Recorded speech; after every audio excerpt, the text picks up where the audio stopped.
বেংলোর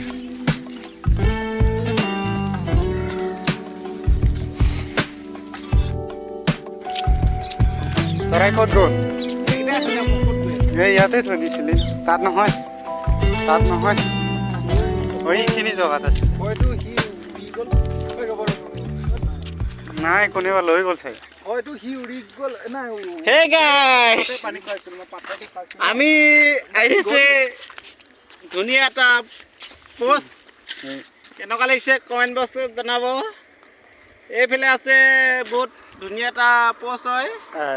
এইটো চাইডেও আছে ধুনীয়া এটা দীঘলীয়া ক্লাব ধুনীয়া পুখুৰী বুলি কয় কেনেকুৱা লাগিছে কমেণ্ট বক্সত জনাব হা আহি থাকক কেনেকুৱা লাগে দেখুৱাই আছোঁ আপোনালোকক